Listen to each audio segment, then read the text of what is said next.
Hello everyone, you all are welcome in beta math academy. तो हमारी BSc final year की classes continues है। अभी ये लेक्चर सेकंड है मेटल लिगेंड के बारे में।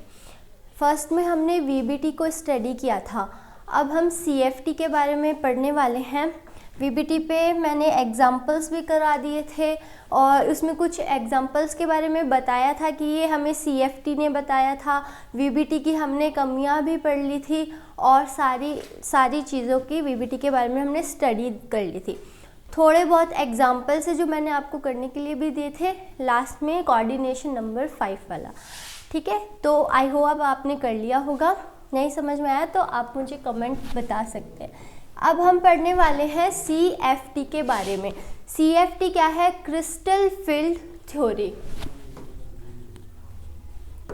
Crystal field theory. Okay, VBT के बाद में क्या आई थी? सीएफटी आई थी। ठीक है, सीएफटी और वीबीटी में हम थोड़ा सा एक डिफरेंस करके समझ लेते हैं कि किसने क्या बताया था, और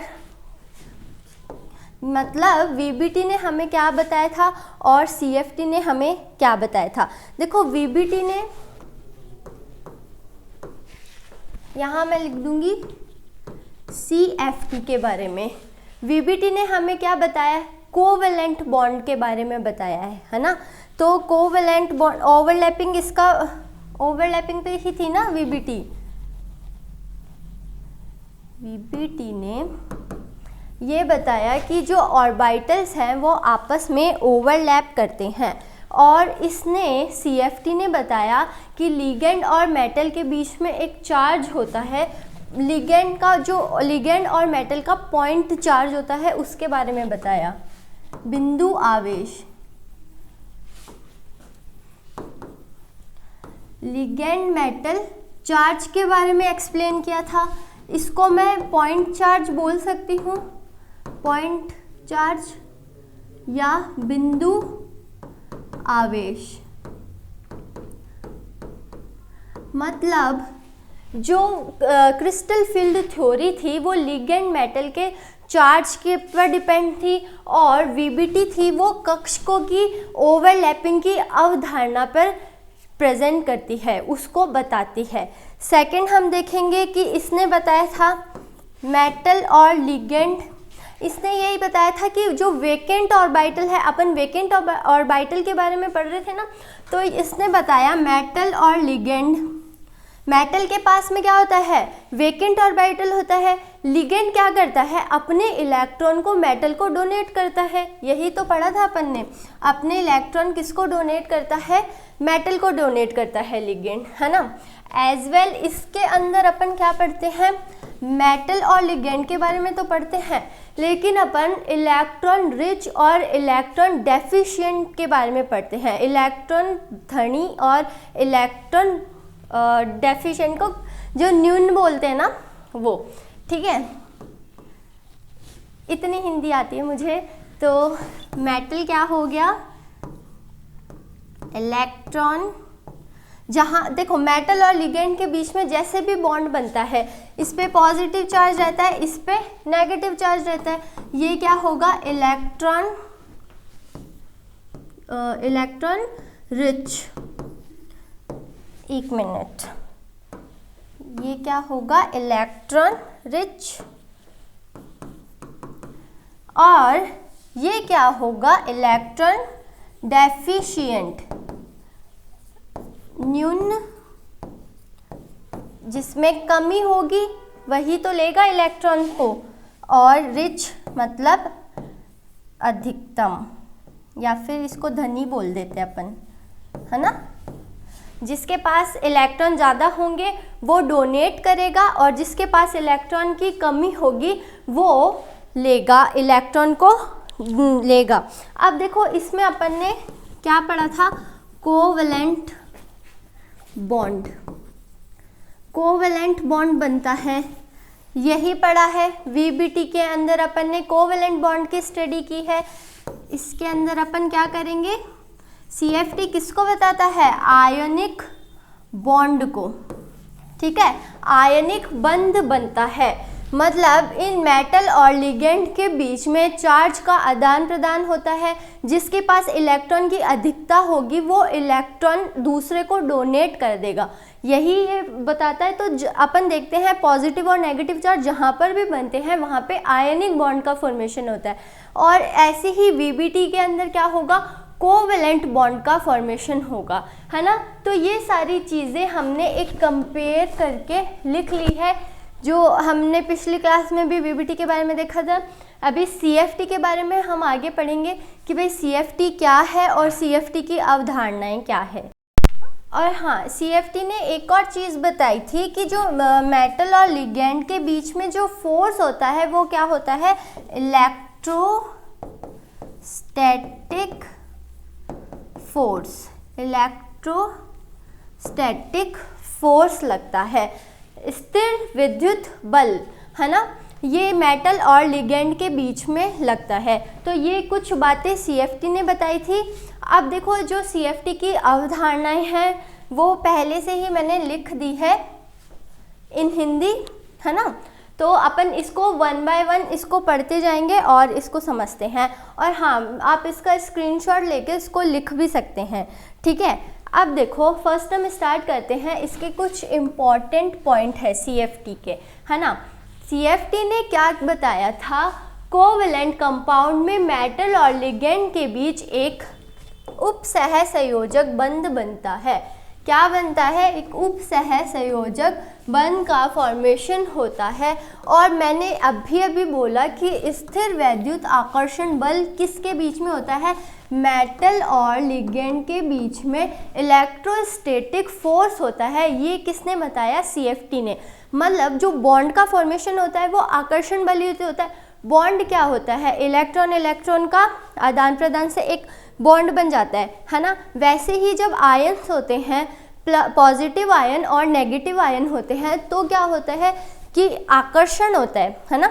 ऐसे बॉन्ड को कैसे अज्यूम करते हैं कि इन मेटल और लिगेंड के बीच में क्या क्या क्या होता है, आकर्षण बल होता है। तो वो क्या कहलाता है, बॉन्ड कहलाता है। ऐसे कौन सा फोर्स होगा, इलेक्ट्रोस्टैटिक फोर्स, स्थिर वैद्युत आकर्षण बल होता है मेटल और लिगेंड के बीच में, जिसमें धातु आयन, धन आयन, मतलब पॉजिटिव आयन, है ना, पॉजिटिव आयन। धातु तो क्या होती है, मेटल, पॉजिटिव चार्ज होगा। जहाँ पर भी पॉजिटिव चार्ज आता है मतलब उसके अंदर क्या है, इलेक्ट्रॉन्स की कमी है, यानी यहाँ इलेक्ट्रॉन डेफिशिएंट कंपाउंड धातु को बोलेंगे। और लिगेंड ऋणायन, सॉरी यहाँ क्या आएगा, लिगेंड ऋणायन, ठीक है।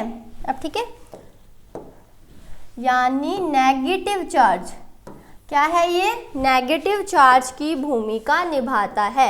अभी मैंने आपको हिंट में भी बताया था कि जहाँ नेगेटिव चार्ज होगा, पहले भी सीएफटी अपन ने थोड़ी सी देखी थी ना, उसी में ही है कि इलेक्ट्रॉन रिच कौन से कंपाउंड होंगे, जहाँ नेगेटिव चार्ज होगा। तो ये लाइन क्या है कि कोवेलेंट कंपाउंड, मेटल और लिगेंड के बीच में कोवेलेंट कंपाउंड बनता है।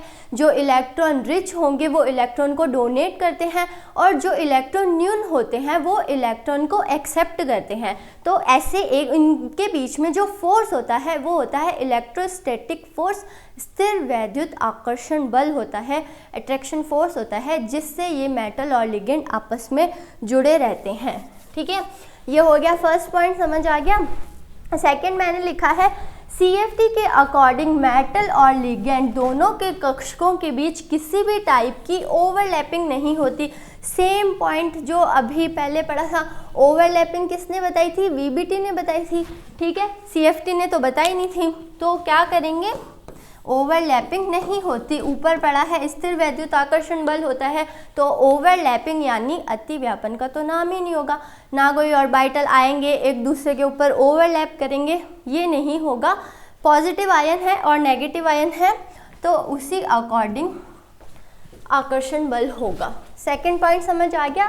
थर्ड पॉइंट क्या कहता है, सीएफटी लिगेंड को एक पॉइंट चार्ज माना जाता है। पॉइंट चार्ज मतलब बिंदु आवेश। क्या कहा, CF3 ने लिगेंड को एक बिंदु आवेश बताया। ठीक है, पॉजिटिव आयन और नेगेटिव आयन के बीच में वही same line attraction ion force होता है। कौन सा अट्रैक्शन होता है? स्थिर विद्युत आकर्षण बल होता है। तो ये लाइन अगेन लिगेंड के लिए थी कि बिंदु आवेश होता है, पॉइंट चार्ज होता है, पॉइंट चार्ज होगा तो पॉजिटिव आयन और नेगेटिव आयन के बीच में जो आकर्षण बल होगा वो कौन सा है? स्थिर विद्युत आकर्षण बल प्रेजेंट होता है। सेम ही पॉइंट है। ठीक है, फोर्थ है, जब मेटल और लिगेंड के मध्य स्थिर वैद्युत आकर्षण बल लगता है जिसके फलस्वरूप उपसहसंयोजक कंपाउंड का फॉर्मेशन होता है। मेटल और लिगेंड के बीच में इलेक्ट्रोस्टैटिक फोर्स लग रहा है जिसके फलस्वरूप कौन सा बॉन्ड बनेगा? उपसहसंयोजक बंध का फॉर्मेशन होगा, उपसहसंयोजक बॉन्ड का फॉर्मेशन होगा। तो ट्रांजिशन मेटल के पास उपस्थित, यहाँ तक समझ में आया कि हाँ क्या है कि उपसहसंयोजक कंपाउंड का फॉर्मेशन तो हो गया। अब देखो हम ट्रांजिशन मेटल ही तो पढ़ रहे हैं। मेटल और लिगेंड जब ट्रांजिशन कॉम्प्लेक्स कौन से होते हैं? डी, और जो डी ब्लॉक वाले होते हैं वही तो ट्रांजिशन मेटल कॉम्प्लेक्स बनाते हैं, है ना। उसी के बारे में तो हम स्टडी कर रहे हैं, तो ये लाइन उसी पे है। तो ट्रांजिशन मेटल के पास प्रेजेंट 5 ऑर्बिटल की समभ्रष्टता नष्ट हो जाती। पहले तो ये वाला वर्ड, फिर ये क्या है? समभ्रंशता बोल दो, समभ्रष्टता बोल दो, कुछ भी, है ना। डीजनरेसी क्या बोलते हैं इसे? डीजनरेसी। डीजनरेसी क्या होती है? समान ऊर्जा वाले जो कक्षक होते हैं वो क्या कहलाते हैं? समभ्रंश कक्षक, डीजनरेट ऑर्बिटल्स, है ना। और उसके इन गुण को क्या बोलते हैं? डीजनरेसी। ठीक है, तो अगर मैं बोलूं सेम एनर्जी वाले ऑर्बिटल्स, ये याद रखने की चीज़ है कि सेम एनर्जी वाले ऑर्बिटल्स क्या कहलाते हैं? समभ्रंश कक्षक कहलाते हैं, डीजनरेट ऑर्बिटल्स।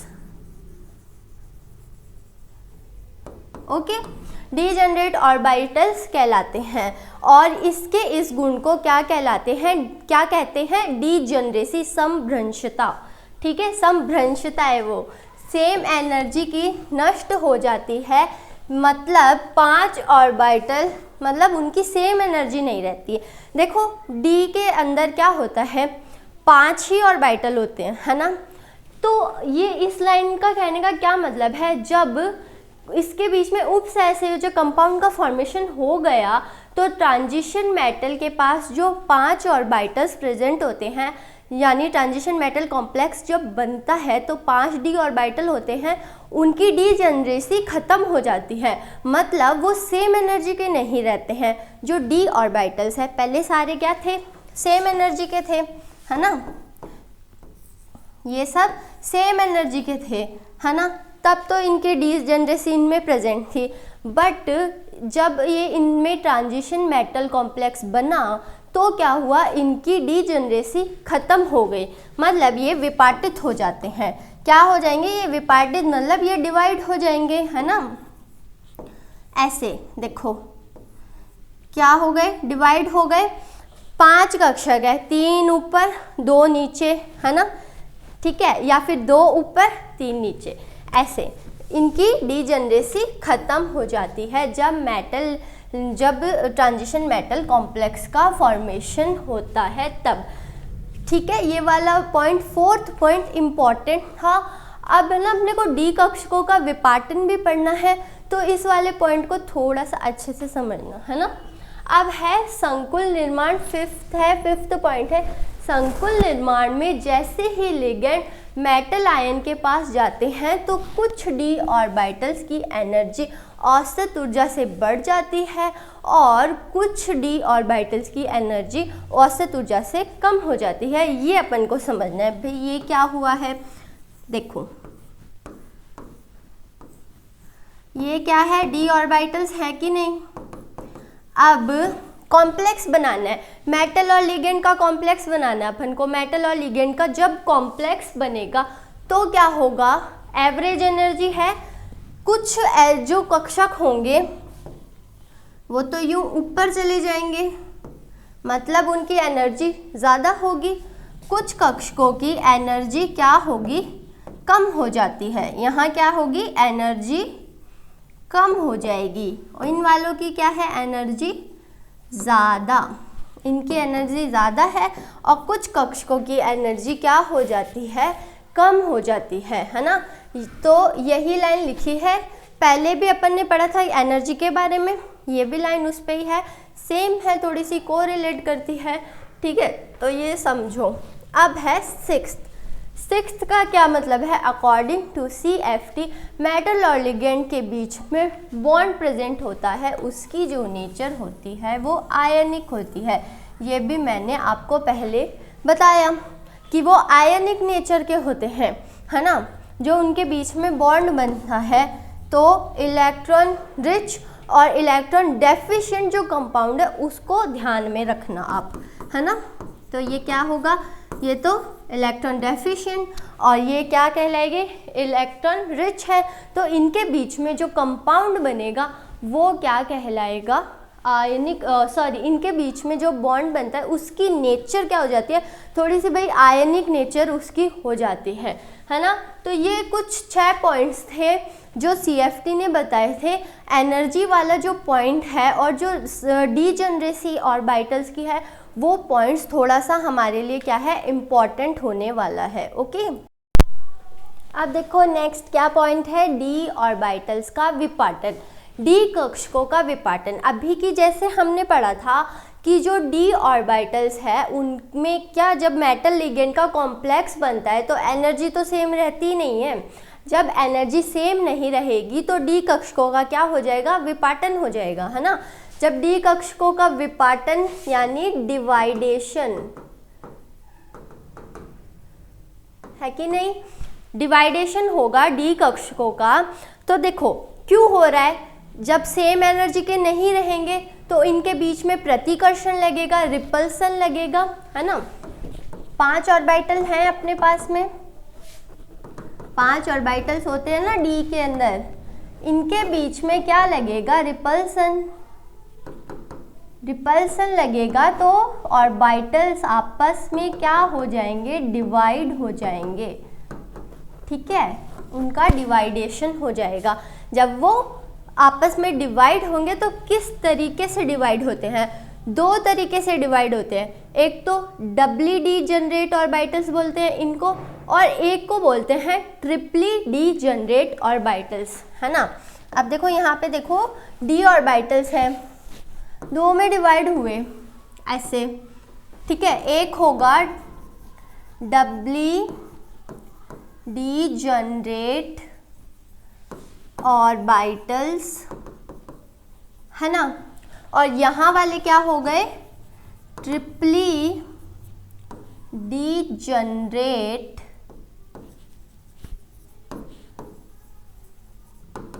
इनको क्या बोलेंगे, ट्रिपली डी जनरेट ऑर्बिटल्स, मतलब 3 कक्षक, 3 समभ्रंश कक्षक है और यहाँ पे 2 समभ्रंश कक्षक बने हैं, है ना। देखो डबली डी जनरेट ऑर्बिटल्स के अंदर तो क्या आते हैं, हाँ आपने पढ़ा होगा T2G EG कक्षकों के बारे में कुछ तो पढ़ा होगा ना, है ना। तो डबली डी जनरेट ऑर्बिटल्स को क्या बोलेंगे, EG ऑर्बिटल्स, एक मिनट अलग कलर से लिख देती हूँ ताकि शो हो, EG ऑर्बिटल्स, है ना, और ट्रिपली डी जनरेट ऑर्बिटल्स होंगे T2G ऑर्बिटल्स को बोलते हैं अपन, है ना। G अपन ऑक्टाहेड्रल में यूज़ करते हैं और टेट्राहेड्रल के अंदर यूज़ नहीं करते हैं, इसका रीज़न भी आपको आगे बताऊंगी, है ना।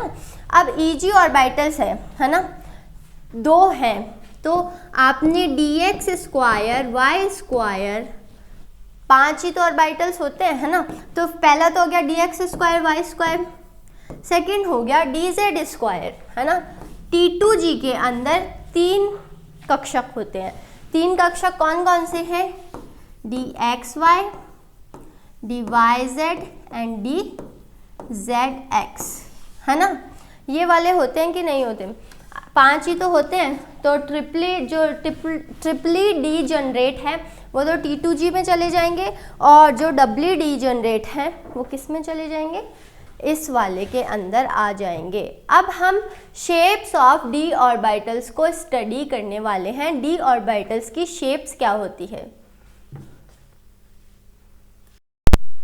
देखो यहाँ लिखो, शेप्स ऑफ डी ऑर्बिटल्स, जो 5 है ना डी ऑर्बिटल्स, उनकी शेप्स 3 है, उनको इधर बनाते हैं। DXY,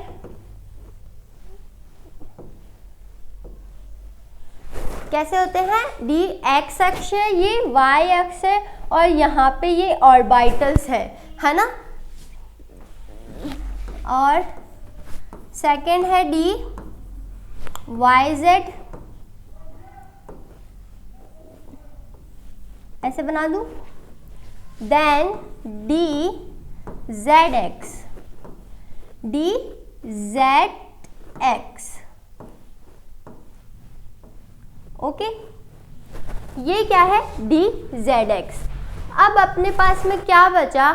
3 तो ये अपन ने बना लिए। सेकंड है वो बचा है DX2 Y2, ऐसे बनेगा कि नहीं? DX2 Y2 की स्ट्रक्चर यही होगी, है ना।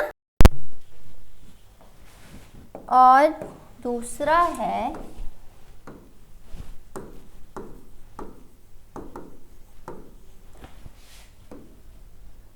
DZ2। ये तो एक लोब तो इसकी ऐसी हो जाती है, और बीच के अंदर जो इलेक्ट्रॉन डेंसिटी होती है वो सर्वाधिक होती है, तो इसको हम ऐसे क्रिएट करते हैं, मतलब ऐसे बनता है ये, ठीक है। अब ये वाले हैं जो DXY है, DYZ है और DZX है, ये तो बनते हैं बिटवीन द एक्सिस, अक्षों के बीच में है ना, तो क्या लिखेंगे उसे? Between the axis. ये है ऑन द एक्सिस, अक्षों के ऊपर है, एक्सिस है, XYZ एक्सिस है, इनके ऊपर है, तो इसे क्या लिखेंगे? ऑन द एक्सिस, ठीक है। एक्सिस के ऊपर है तो रिपल्सन क्या होगा? प्रतिकर्षण मैक्सिमम होता है, तो इनकी एनर्जी भी ज़्यादा होती है, एनर्जी भी ज़्यादा होती है। हमने पहले पढ़ा था कि एवरेज एनर्जी से कुछ कक्षक ऊपर चले जाते हैं जिनकी ऊर्जा ज़्यादा होती है, और कुछ कक्षक नीचे चले जाते हैं जिनकी औसत ऊर्जा से एनर्जी जिनकी कम हो जाती है। तो ऐसे होता है डी कक्षकों का विपाटन।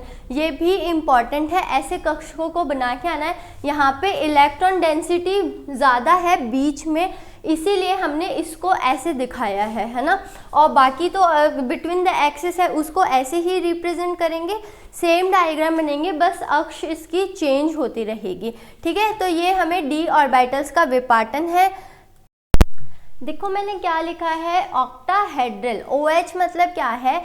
देखो अपन कक्षकों का विपाटन, डी कक्षकों की शेप्स तो पढ़ ही चुके हैं अभी, पर हमने अभी ऑक्टाहेड्रल कॉम्प्लेक्स और टेट्राहेड्रल कक्षकों में डी कक्षकों का विपाटन कैसे होता है, मतलब इन कॉम्प्लेक्सेस के अंदर डी कक्षक कैसे सेपरेट होते हैं वो पढ़ना है। तो फर्स्ट है ऑक्टाहेड्रल।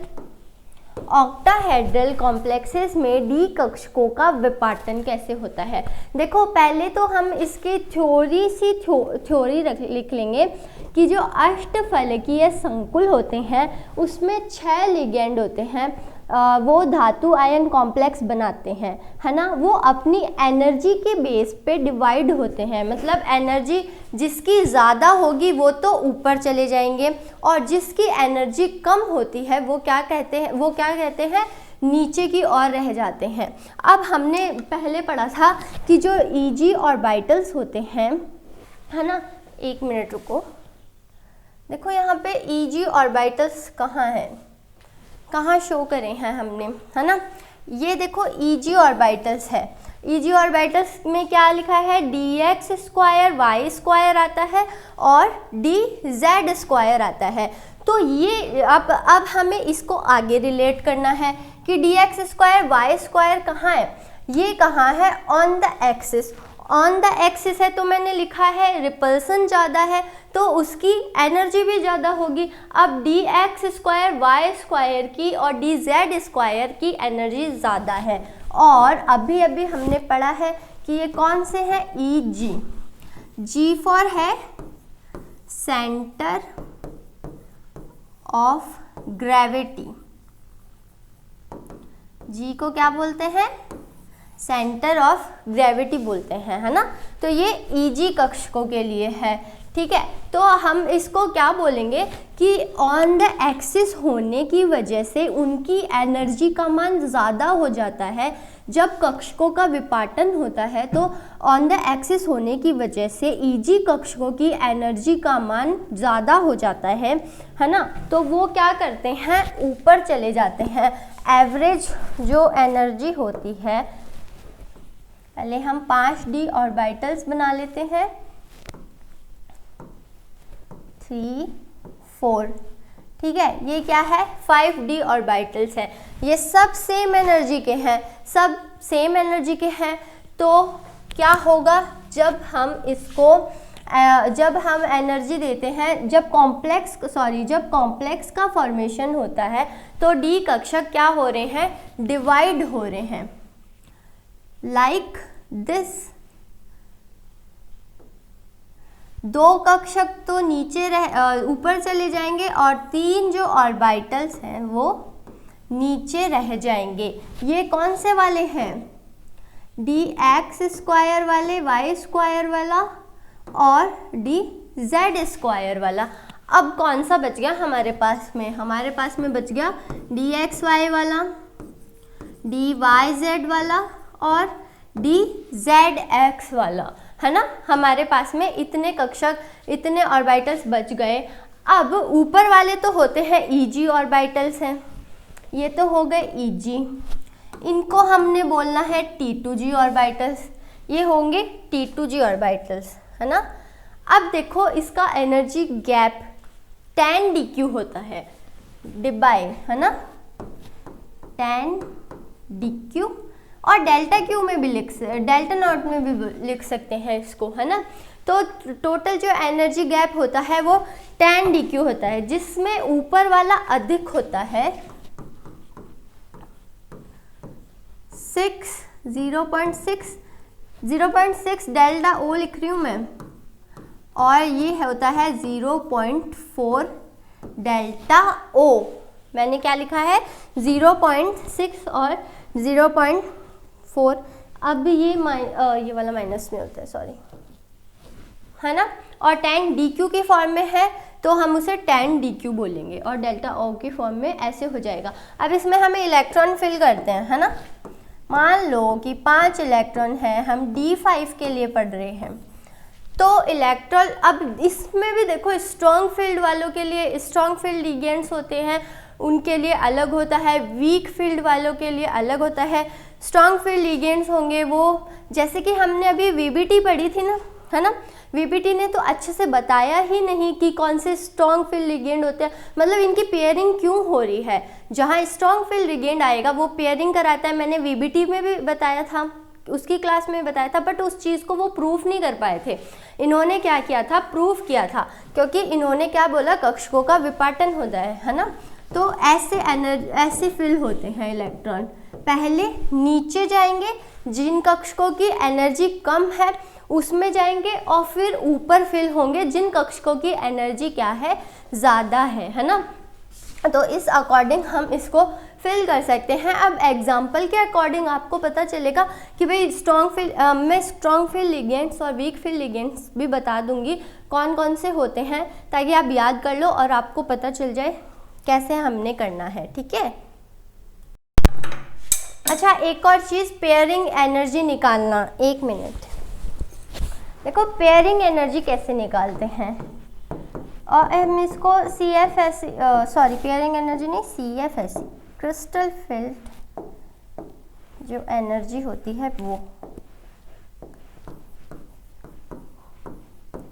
जितने जितने इलेक्ट्रॉन जिस जिस ऑर्बिटल में फिल होते हैं उसके अकॉर्डिंग अपन क्रिस्टल फील्ड स्टेबल एनर्जी का मान निकालते हैं, है ना। इसकी वैल्यू होती है 0.6, फिर यहाँ पे जितने भी इलेक्ट्रॉन हैं आप वो लिख सकते हो, देन 0.4 और जितने भी इलेक्ट्रॉन हैं वो सॉरी ये डेल्टा ए में ओ है ना, क्या है ये डेल्टा ओ है ना। यहाँ पे अपने को 0.4 वाले यानी T2G ऑर्बिटल्स के अंदर जितने इलेक्ट्रॉन फिल हुए हैं, चाहे वो पेयरिंग फॉर्म में है चाहे वो अनपेयर फॉर्म में है, उनकी वैल्यू लिखनी है, और 0.6 वाले के साथ में उनकी वैल्यू लिखनी है। अब एक चीज़ कि मैं यहाँ पे माइनस लिखना भूल गई, वहाँ पे तो मैंने 0.4 को माइनस लिखा है, इसको भी एक बार माइनस कर लेना, है ना। 0.4 क्या है, इसमें माइनस का है, ठीक है। तो ये हो गई क्रिस्टल फील्ड स्टेबल एनर्जी का मान होता है, ये भी अपने आगे काम आएगा, है ना। इसको भी अपन निकालेंगे अच्छे से, इसको भी पढ़ेंगे। अब हमें एक एग्जाम्पल को लेके उसकी स्टडी करनी है, तो मैं लिख देती हूँ एग्जाम्पल को, है ना। देखो हाँ स्टार्ट है क्लास। देखो COF6 -3 लिया है हमने, दिख रहा है ये ऊपर -3 लगा हुआ है। ये हमने एक एग्जाम्पल लिया है ऑक्टाहेड्रल मेटल लिगेंड कॉम्प्लेक्स का, है ना। तो इसमें देखो हमने क्या लिखना है पहले, अब मैं आपको बता दूं कि जो फ्लोरीन है वो है वीक फील्ड लिगेंड है ना। फ्लोरीन क्या है, VBT में भी अपन ने बात करी थी, तो फ्लोरीन क्या है, वीक फील्ड लिगेंड है ना। तो ये क्या करवाएगा, नो पेयरिंग, क्या होगी यहाँ पे, नो पेयरिंग, मतलब इसकी पेयरिंग नहीं होगी, किसकी, इलेक्ट्रॉन्स की पेयरिंग नहीं होगी। अब हम कोबाल्ट का, सबसे पहले हमने VBT वाले एग्जाम्पल जो सॉल्व किए थे उसमें भी हमने क्या निकाली थी, ऑक्सीडेशन स्टेट निकाली थी। कोबाल्ट 27 नंबर पे आता है, इसका इलेक्ट्रॉनिक कॉन्फ़िगरेशन लिख के आप नॉर्मल निकाल लेना। इसकी जो ऑक्सीडेशन, ये +3 ऑक्सीडेशन स्टेट में है। अगर आपको ऑक्सीडेशन स्टेट नहीं निकालना था तो VBT की क्लास अच्छे से देखना, उसमें मैंने समझाया है ना। तो +3 ऑक्सीडेशन स्टेट के अंदर है। अब अपन को 3 इलेक्ट्रॉन निकालने, तो 2 तो S में से निकलेंगे और एक किस में से निकलेगा, D ऑर्बिटल्स के अंदर से निकलेगा। तो इसका क्या होता है, आर्गन 3d6 4s0, ये किसका है इलेक्ट्रॉनिक कॉन्फ़िगरेशन, कोबाल्ट +3 का इलेक्ट्रॉनिक कॉन्फ़िगरेशन है।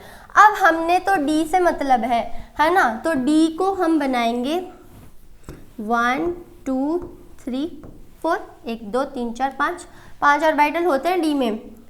इलेक्ट्रॉन फिल करो, ऐसे ही तो फिल होगा, बाद में क्या होगी, पेयरिंग होगी बाद में। अच्छे से आप लोग इसका डायग्राम बनाओगे एकदम दिखता हुआ। अब मैंने बोला कि F क्या है, F यहाँ पे वीक फील्ड लिगेंड है, मतलब पेयरिंग नहीं करेगा। तो पहले तो मैं इलेक्ट्रॉन सीधे ही फिल कर दूंगी। अगर स्ट्रॉन्ग फील्ड लिगेंड होता तो ये 2 इलेक्ट्रॉन ऊपर थोड़ी ना जाते, ये सारे के सारे नीचे ही फिल हो जाते पेयरिंग फॉर्म में। अब मुझे देखो, पहले 1 2 3 यहाँ जाएगा, फिर ऊपर चले जाएंगे सीधे इलेक्ट्रॉन, क्योंकि ये क्या है, वीक फील्ड लिगेंड है। स्ट्रॉन्ग फील्ड लिगेंड होते तो कैसे होता, 1 2 3 4 5 ऐसे होता, है ना। अब अपने को 6 इलेक्ट्रॉन बढ़ने हैं, तो मैं इस अकॉर्डिंग फिलअप कर सकती हूँ, है ना। ये तो क्या थी, -0.4, ये क्या थी, 0.6 थी।